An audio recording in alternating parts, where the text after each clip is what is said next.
Hello and welcome to this issue of Motive Garage presented by Just Car Insurance. Now, as most of you probably saw in our last issue, our R32 GTR is getting pretty fast now. 138 miles per hour in 400 metres isn't hanging around, but we are looking to go faster. So it's time to start looking at the stopping power of our GTR again. Now, R33 Brembos with good rotors, pads and lines work quite well, but you can't fight physics, and we're after something better now. There are plenty of brake kits on the market for all models of GTR, so it's hard to know what to choose. Some swear by the mega dollar brake kits from proven brands, while others are happy with the performance of brake kits for as little as $2,000. But do these cheaper brake kits work? We decided to look at a more budget-orientated option and thought we would myth bust a cheap brake kit. But which one? We still wanted to get one from a reputable Australian company, so we got in contact with Craig from CC Brakes about trying out one of their front brake packages for our GTR.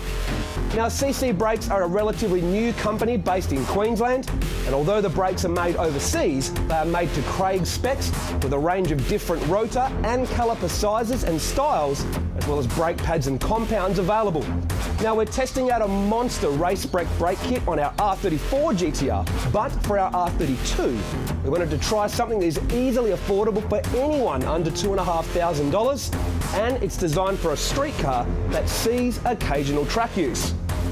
Now, the kit comes with everything you need to install. The calipers, which are available in a range of sizes, piston counts and colours. The rotors, which are available in various specifications. The adapters and bolts. Braided lines. And you can choose the brake pads that you want. Now, we've chosen red 8-piston calipers matched to 2-piece 356mm rotors, a nice size increase over the factory 324mm Brembo rotors, and they are wider as well. More mass means the ability to hold more heat, while larger diameter means more leverage. The piston count isn't as important as the surface area and pad size, but it often helps to have more to get better force distribution on the pad. Now, let's get them installed. To be honest, it's all pretty straightforward and can be done at home. First, remove the factory brakes and then simply install the CC brake kit, which is 100% bolt-on. Now, first up, install the dog bone adapters using the supplied bolts and make sure you use the supplied Loctite.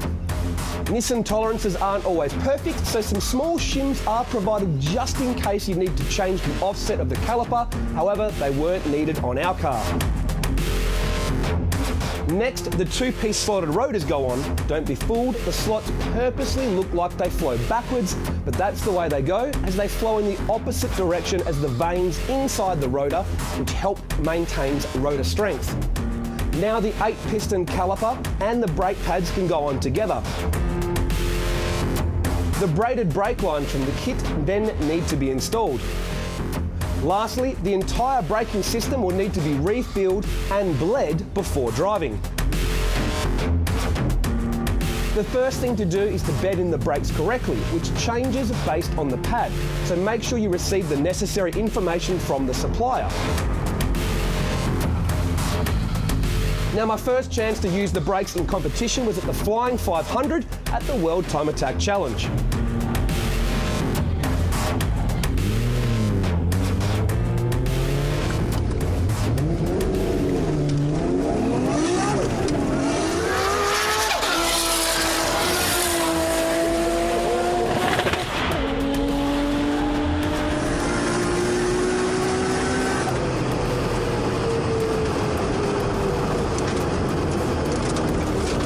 Now it's time to put the brakes through the same torture test that we did on our last brake setup and see how they perform. Let's go.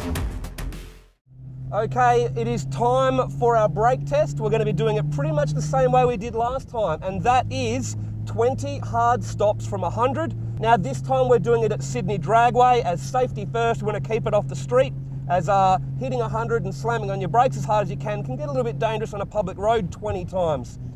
Now, it's still an asphalt surface here. We drove here like we did on the last test, so everything's at normal operating temperature like it would be on the road. And it's pretty straightforward. Accelerate to 100, slam on the brakes, check out the distance. Let's do it.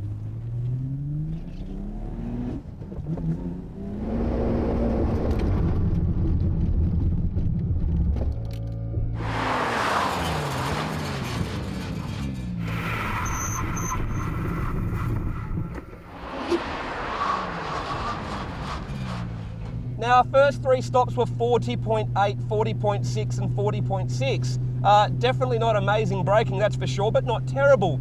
But as expected with a pad like this, they work cold, but they are designed to work warm on the circuit, and HC 800, once I get a bit of heat into it, the braking distance dropped dramatically. We're now down to 36.6 metres, and hopefully it just gets better from here. But let's see, shall we?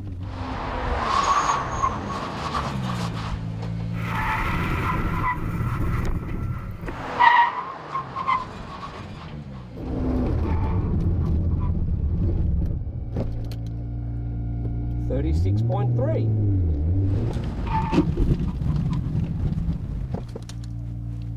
36.0.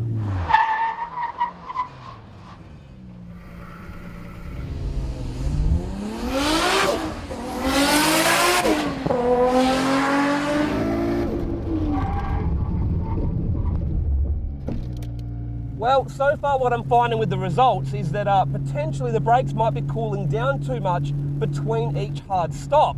So I'm actually doing 2 stops back to back to try and get rid of that problem, and now the brakes are staying warm enough. As the last 2 times I did that, I got the best results. So we're going to keep doing that again.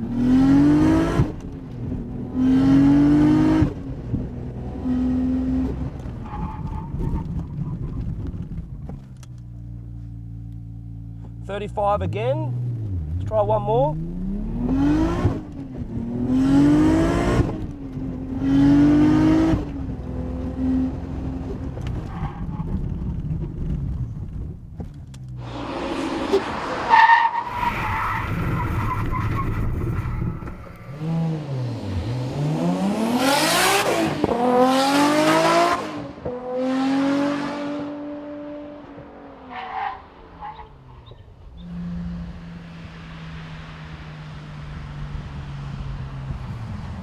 Okay, there you have it, 20 hard stops from 100. Let's take a look at the data. We will say this first up, that a 100k an hour to 0 test probably doesn't really suit a big brake kit like this. We're finding that when you're doing big speeds, 200k an hour, 230k an hour, these work much better than the Brembos ever did. But when we're looking at the 100k an hour to 0, what we do notice is that the average braking force of 1.1 G is exactly the same as when we had the Brembos with the EBC Blues in the car, but the peak G-force in this car is higher, 1.2, 1.3 G we've seen. So it's telling us that at high speeds they do work much better, but once the speeds get under sort of 60k an hour, a set of Brembos or even a set of standard brakes on this with good rotors and pads can brake as good as some of the other big brake kits. Where they do their best work is on the track in terms of stopping from high speed, and the other thing they do the best is their consistency. Now, the last brake test, yes, we did get a peak performance that was slightly shorter in the high 33s. Our best with this was 35.0. But if you look at the data on this, once they had some temperature in them, 36, 37, 36, 36, 36, 35, 35, 35, 35, it was able to repeat the braking distances over and over again. We even started doing stop, launch, stop, and it didn't seem to worry the brakes at all. So what that's telling us is these brakes are at a much better effect if you're going to be doing high speeds and track work. They hold heat for longer, work better for longer, and the most important thing is, well, they work. People often say don't buy cheap brake kits, but the CC brake kit, it's not the cheapest on the market, not the most expensive by any means. It certainly works, is certainly reliable and consistent, and has pulled us up from some very high speeds on many occasions. So we're happy with them.